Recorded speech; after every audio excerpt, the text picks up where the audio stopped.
हर खबर पर होगी आपकी पकड़। डाउनलोड कीजिए एबीपी लाइव ऐप। महाराष्ट्र की धरती पर महासंग्राम छिड़ा हुआ है। माया नगरी बनाम माननीयों की जंग में धूल फांक रही हैं मर्यादाएं, धूल फांक रही है सत्ता के समानांतर चलने वाली नैतिकता, धूल फांक रही है महिला सम्मान की परिभाषा। सुशांत सिंह राजपूत की मौत के बाद बयानबाजी इतनी दूर तलक जाएगी किसी ने सोचा नहीं था।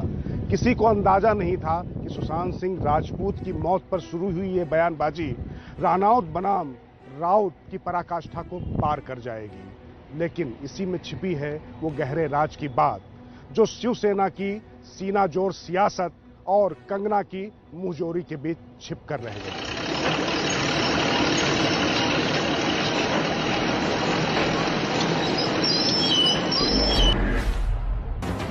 उद्धव ठाकरे, तुझे क्या लगता है कि तूने फिल्म माफिया के साथ मिलके मेरा घर तोड़ के मुझसे बहुत बड़ा बदला लिया है? आज मेरा घर टूटा है, कल तेरा घमंड टूटेगा, कल तेरा घमंड टूटेगा।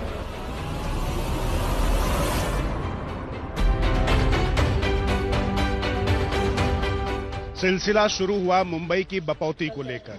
हैसियत वाली नॉटी गर्ल के दायरे से आगे बढ़ते हुए मामला बॉडीगार्ड, बीएमसी, बुलडोजर और बगावत के नए सुर में सीएम के समय के पहिए को घुमा डालने की चुनौती पर जाकर ठहरा। ये वक्त का पहिया याद रखना।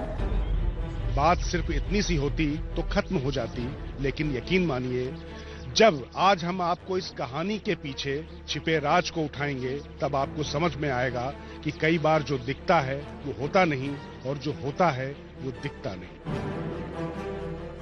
ना तो बॉलीवुड में ही कंगना ने बड़ों बड़ों को बख्शा और ना ही राजनेताओं से उनकी रार समाप्त होने का नाम ले रही है। उनके वार की धार में सीएम उद्धव ठाकरे, संजय राउत, शरद पवार से लेकर सोनिया गांधी तक इस जग में आ चुके हैं। ठीक ऐसा ही किरदार देश ने पहले भी देखा है। वो हैं दिल्ली के मुख्यमंत्री अरविंद केजरीवाल। देश का बेटा कैसा हो, देश का भाई कैसा हो, भारत माता के, भारत माता के। रामलीला मैदान से छिड़ी रार को आगे बढ़ाते हुए केजरीवाल ने बीजेपी, कांग्रेस के बड़े नेताओं और अंबानी जैसे उद्योगपतियों की इज्जत को मथकर रख दिया था। लेकिन एक दावा हमेशा बना रहा कि राजनीति में नहीं जाएंगे। लेकिन बात का फलसफा देखिए कि राजनीति में भी गए, सीएम भी बने और कुर्सी इतनी अच्छी लगने लगी कि सपना पीएम बनने का सज गया। और पंजाब में शिकस्त खाने के बाद अब उत्तराखंड विधानसभा को जीत लेने की हसरत परवान चढ़ने लगी है। आपके मन में सवाल उठ रहा होगा कि भला कंगना की जंग को केजरीवाल के आंदोलन से जोड़ने की क्या जरूरत है? तो वो राज की बात हम आपको बताएंगे, लेकिन पहले देख लेते हैं कंगना की मां का हिमाचल से जारी किया हुआ ये वीडियो। जो ग्रैंडफादर थे इन लॉ वो भी कांग्रेस से थे, शुरुआत उन्होंने कांग्रेस की थी, लेकिन फिर भी हमें वहां से सपोर्ट मिली है। उनको सबको पता है कि हम शुरू से कांग्रेसी थे, लेकिन फिर भी हमें सपोर्ट मिली किसकी? अमित शाह जी की, जिन्होंने मेरी बेटी को सिक्योरिटी दी। और मोदी जी का मैं बहुत धन्यवाद करती हूँ। आगे बढ़ो, हम तुम्हारे साथ हैं। कंगना जी आगे बढ़ो, हम तुम्हारे साथ हैं। सुना आपने? कंगना की मां कह रही हैं कि हम पहले कांग्रेसी थे, लेकिन मदद शाह साहब ने की। हम उनका दिल से शुक्रिया करते हैं। बस इसी शुक्रिया और कंगना को मिली Y+ सिक्योरिटी में छिपी है आज के राज की बात। राज की बात यह है कि कंगना ने शिवसेना और महाराष्ट्र सरकार के खिलाफ जितना बड़ा संग्राम छेड़ा है वो बिना किसी बड़ी ताकत के सपोर्ट के संभव ही नहीं है। रही बात बैकअप की, तो इसके पीछे भी जो राज की बात छिपी है वो ये है कि बीजेपी का शीर्ष नेतृत्व भले ही खुलकर कुछ ना बोल रहा हो, लेकिन उसकी पूरी मशीनरी आईटी सेल कंगना के समर्थन में लगी हुई है। और सबसे बड़ी बात, कंगना के शब्दों पर जरा गौर करिए। जब उनका ऑफिस गिराया गया तो उन्होंने शिवसेना को बाबर करार दिया और अपने ऑफिस को राम मंदिर।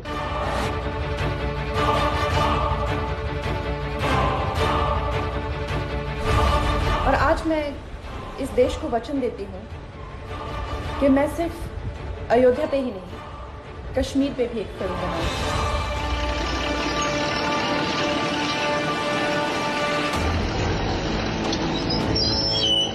ऑफिस में तोड़फोड़ के बाद कंगना ने राम मंदिर के साथ ही साथ कश्मीर के मसले पर भी फिल्म बनाने का ऐलान कर दिया। ये तमाम वो शब्द और मसले हैं जो बीजेपी की रीति नीति और राजनीति की धार रहे हैं, और इन्हीं के दम पर आज पार्टी प्रचंड बहुमत के साथ देश पर राज कर रही है। तो क्या सवाल उठता है कि कहीं कंगना की राह भी तो केजरीवाल की तरह यू टर्न तो नहीं ले लेगी? वो ऐसा नहीं है कि अपने मम्मी पापा की वजह से इस मुकाम पे पहुंचे हैं। He is the rightful leader of a democracy. खुद को पीएम मोदी का फैन बता चुकी कंगना के समर्थन में बीजेपी के कार्यकर्ता सड़क पर संग्राम कर रहे हैं, और इस सवाल इसलिए भी मौजूद हैं क्योंकि बॉलीवुड को कंगना दुश्मन बना चुकी हैं। माया नगरी में बने रहने के लिए उन्हें खुद ही फिल्में बनानी पड़ रही हैं, और जब सीधे सत्ता से टकराकर संग्राम को शिखर पर ले जाया गया है तो बिना शक्ति के उसके परिणाम भविष्य में विध्वंसक हो सकते हैं।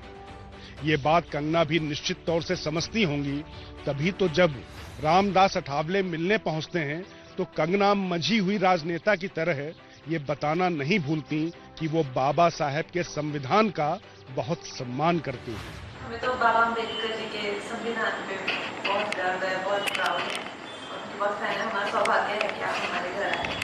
मतलब साफ है कि भले ही इन तस्वीरों में आज लड़ाई महिला अस्मिता बनाम महाराष्ट्र सरकार नजर आ रही हो, लेकिन यकीन मानिए इन्हीं तस्वीरों के बैकग्राउंड में भविष्य का प्लॉट भी तय हो रहा है।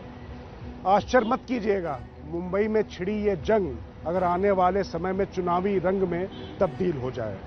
ऐसे बदलते रंगों का दीदार देश पहले भी कर चुका है।